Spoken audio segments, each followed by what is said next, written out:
Libya's post-Gaddafi world is showing a lurch towards radical Islam, with strict Sharia law and Al-Qaeda flags in evidence there. It's barely a week since NATO moved out after the campaign to swap a dictator for democracy. Yet the alliance and the US don't seem too concerned about the shape it's taking. Ganit Chichikan explains why. Cheer first, question later. Not so long ago, the US media presented Libyan rebels as freedom-loving folks yearning for democracy. After Gaddafi's killing, the narrative changed. You know, you talk about this Arab Spring, and many people viewed it here as a move towards democracy. But really, that is not exactly what's going on. It seems the US media just woke up to the unfolding human rights disaster in the region. Libya's new rulers are at risk of being accused of the same kind of abuses they fought to overthrow. An Al-Qaeda flag planted on a Libyan courthouse stirred quite some panic. And not just that.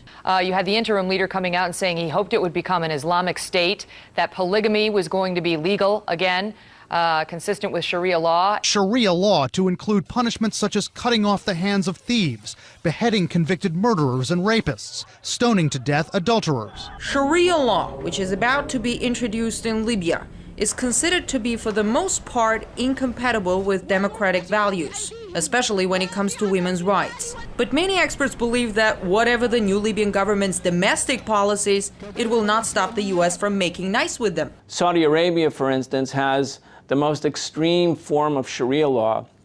Women are not allowed to drive cars, they're not allowed to vote. The crime for adultery for women is the death penalty in Saudi Arabia. And none of this seems to bother the powers that be in Washington. Why? Because Saudi Arabia does the bidding of the United States in this oil-rich region. Saudi Arabia being a dictatorship and not a democratic state, yet America is a big ally and a big supporter of Saudi Arabia. That just shows that we really don't care for working with democracies, or we're working with dictatorships, or we're working with secular governments or religious governments. What we care about is our interests in the region. Bahrain, another US ally in the region. It hosts America's Fifth Fleet and also lives under Sharia law and has a questionable human rights record. As for Libya, those in power are there only thanks to NATO, and particularly the United States. The media here had generally been supportive of the campaign to topple Gaddafi. But now that he's gone, why the sudden concern about human rights in Libya? Maybe out of old habit, so well demonstrated in the run-up to the Iraq War, when the media cheered first, and then when it was too late, when the war was full on, started asking questions. Analysts say human rights in Libya was never a top priority for those in Washington who called the shots and threw their support behind the current Libyan government. I'm Ganit Chichikan reporting from Washington, RT.